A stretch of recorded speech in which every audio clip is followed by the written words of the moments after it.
Dr. Ellerton, thank you so much for agreeing to talk with me, and congratulations on winning the Harry Hynes Award. Thank you. You've been in the CCOP world for well, it was called the CCOP world, the Southern Nevada CCOPs, for how many years? Since the beginning, 1983. Oh my! We were one of the group that was funded back in '83. Oh wow! How many were there? I forgot the first CCOPs. 59, as I recall. Okay, and then that was of course Harry Hynes was a colleague then.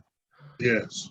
Yeah. What was it like then? How different was oncology then than it is now? It was pretty basic, actually. Yeah. There were some successes, but limited numbers of treatments, limited approaches, but there were a few successes, but it's so much different now than then. The biology, the treatments, everything. When we first participated, Harry Hynes, who was a colleague, but he was mostly tied in the SWOG. So my interaction with him was at the meetings of the PIs mostly, and a few other. And of course, he was always a role model on how successful they were at participating. But when we first, and by we, I mean the CCOP PIs, went to these group meetings, we felt a certain amount of lack of acceptance. That we were, what would the community docs be able to do that the academics couldn't do? Of course, the patients were moving away from the cancer centers as more people like me and others were trained and went out into the community. They didn't have to travel. So that we needed to participate so the patients could participate.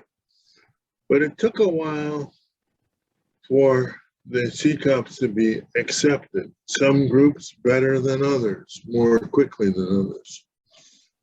And in CLGB, it was the late Tom Fry, who was the group chairman at the time, who was very supportive of the CCOPs, along with his staff. So that helped. But there was, this money was going straight to the community. It was a change. And there was a certain amount of lack of acceptance that took a while to undo. Once they saw how well we were doing and how quality the data was, etc., that all evaporated. How many patients do you think you put on clinical trials? Through the CCOP NCORP mechanism, between 4,000 and 5,000. Oh, since the beginning? Yes. Oh, wow. Wow. Nevada is very different from a lot of other states because there is no cancer center, NCI designated cancer center in Nevada yet. That must have been a very different situation for you than it is for a lot of other people. Well, we were doing our clinical trials originally. When I came here in the late 70s, my partners and I were doing it with UC San Diego, because one of my partners had gone to medical school with the late Mark Green, and he was very supportive and interested. But there was no money associated with it, so basically, between the two of us, my practice and his group at UC San Diego, it was being funded that way. So we had all trained in places where clinical trials were taught to be important. We felt that way. And when we started practicing here, we wanted to get back into it. So we started with Mark Green and UC San Diego. When Dr. DeVita started talking about this and the proposal was made, one of my partners went to a meeting and came back and said, well, I guess we should apply for this. And again, Mark and his staff at UC San Diego were quite supportive and valuable help. And I don't, as I recall, we had to have a cancer center or some such institution sign off on our grant, because originally we couldn't put anybody on a protocol directly.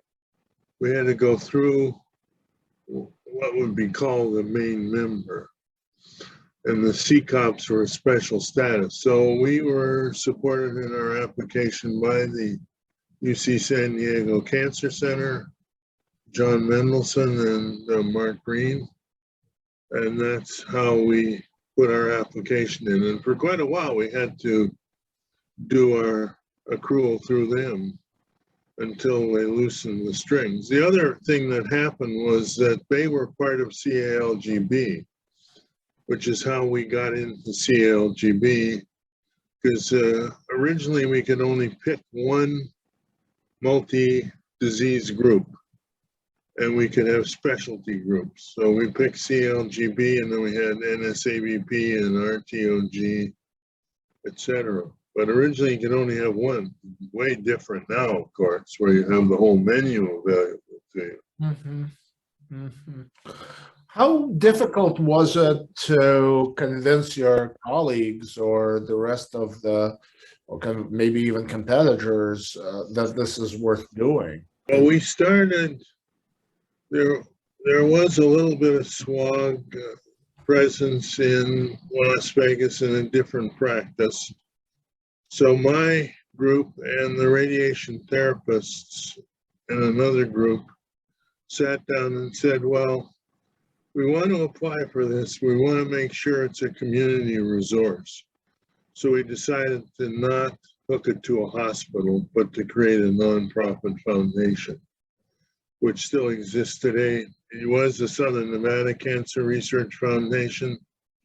It's now the Nevada Cancer Research Foundation, since we cover the whole state. But our original thing was to keep it open and neutral. So we created this nonprofit, and we wrote the grant ourselves. So with the help of a young man we hired as our first administrator, sent it in, and the rest is history, as they say. Mm-hmm. Actually, you referenced that the issue of the cancer letter in 1983, where it was listed which ones got funded, what their priority scores were, and how much money they got. It reminded me, I pulled it up out of the archives, and it reminded me all about what went on in those days. Yeah, I've seen that story. Actually, did look it up. It was fascinating to look it up, because here are all these names, and it was being covered like an enormous story, which it was, because this was highly significant that NCI was trying to do this. Oh yes, they were going to fund directly to the community, mm-hmm. and not through any particular other mechanism. So it was a big deal. And I have to tell you, mm-hmm.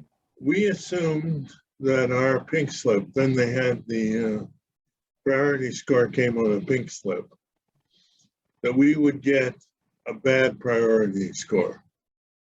And we just figured that people would look at a lot, reviewers who were not familiar with us would say, oh, it's Las Vegas, so what can they do? And we got a bad priority score. But the Cancer Advisory Board and others felt geography was important, because we're not close to any major cancer center. We're hundreds of miles away, even to Southern California. So I tell you what we did. We invited Jerry Yates to come and meet with us. Oh, fun. And Jerry and Bob Freilich were the people who pushed this program.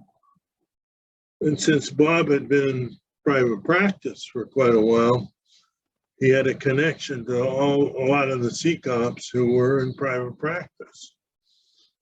And Jerry Yates came here for dinner on his way home from LA, where he'd been talking to a number of the potential grantees, and we had dinner with them.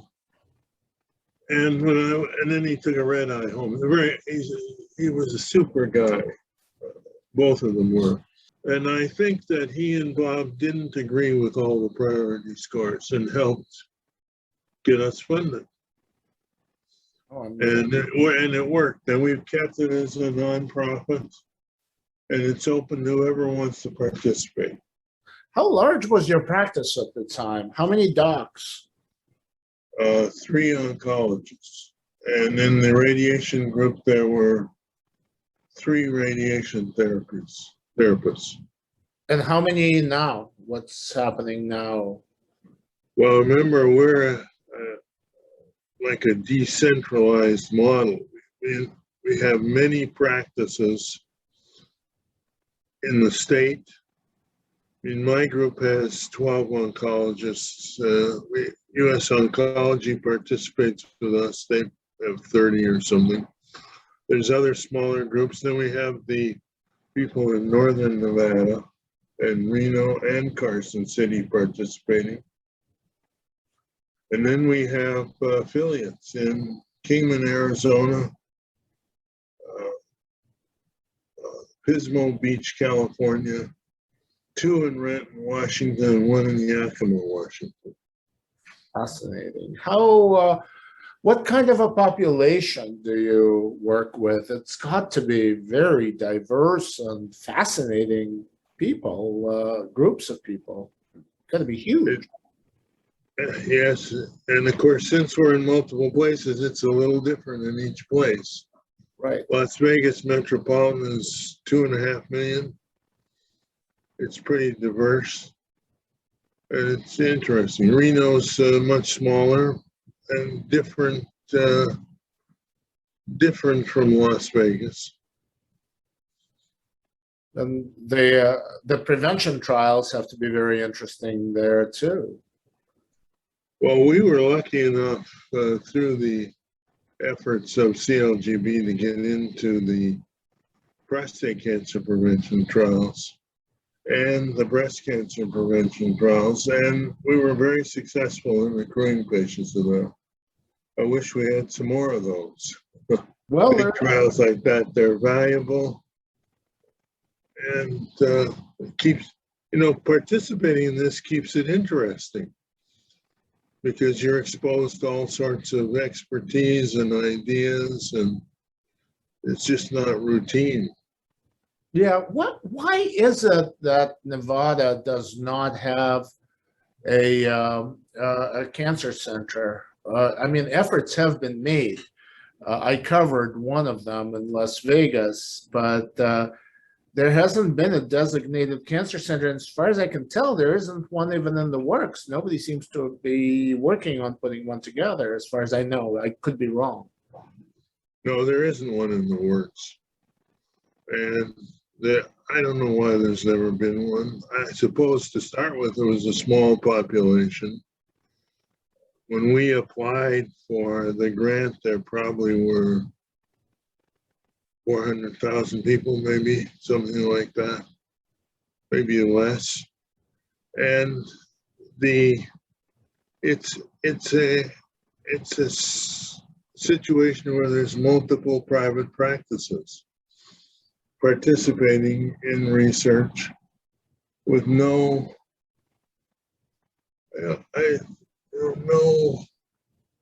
urgent requirement except in a few areas. Now, the outfit that tried to create one didn't focus on the areas where we needed to expand the availability, the expertise. And in fact, they participated in the NCORP to do their cooperative group trials, and were very big participants. Right. Well, they hired very good people, but the problem was that there was no inpatient capacity, and there's just no money, and it didn't work. Didn't work, yeah. What would work now? Can anything work? I don't know. The UNLV Medical School or now called the Kerkorian Medical School, right, is 3 years old.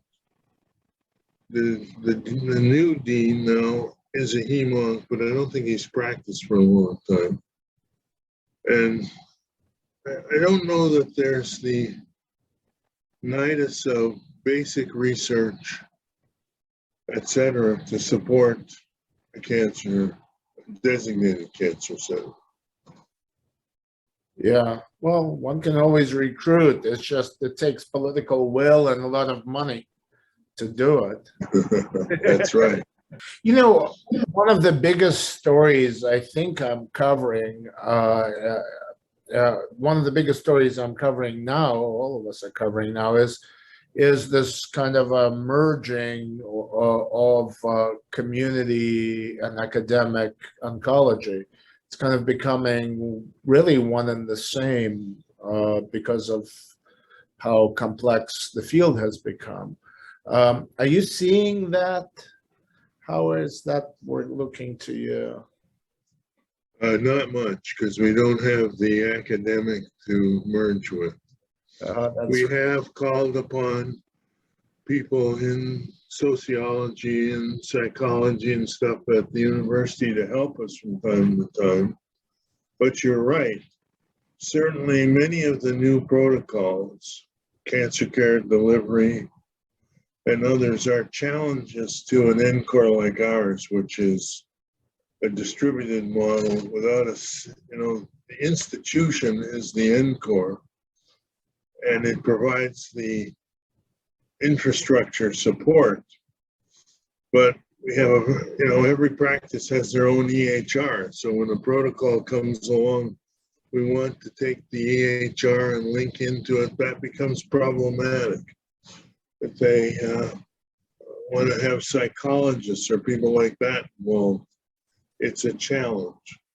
Mm-hmm. What about the more precision oncology trials or something that involves rare cancers? That must be difficult. That's easier to do. That's easier. That I don't see that as a problem. Mm-hmm. So we always have to remind the groups that we are the model we are, and there are others like us. And if you participate, the protocols often get adjusted to be a little more friendly or more so that we can participate in them. Mm-hmm. Since they're important, a lot of them are really important. I understand that. Just try to make sure that we can do them. But like I said, we don't have a big academic base here to call upon. Now, as the medical school gets going, it's hopefully that'll change. The medical school was in Reno, and they had a branch here, but now the state has two medical schools. University of Nevada in Reno and the University of Nevada, Las Vegas here. Is there anything, any other reflections, anything we didn't talk about that we should talk about, anything we forgot? Well, I think that we always felt that this was about the patients. This was about making clinical trials available to patients. So in that regard, anybody who wants to participate can. We keep open as many trials as possible. And of course, the advent of the CTSU and particularly the CIRBs has made our administrative efforts much less. It's much easier to open a clinical trial to deal with it when you're not having to do all the annual reviews, the local context, the updates, etc. So from an administrative point of view, these things have certainly made it easier to have the protocols available to the patients. But our goal has always been, as I said, to make it for the patients. We have the treatments, the prevention, the availability to do a good job. And like I say, to me, it's also a learning experience. Keeps you fresh, keeps you on top of things to participate. go to the meetings such as they are now, virtual, but even so, Mhm. participate in committees. It's all important to keeping you fresh and interested. Well, thank you so much for agreeing to talk with me.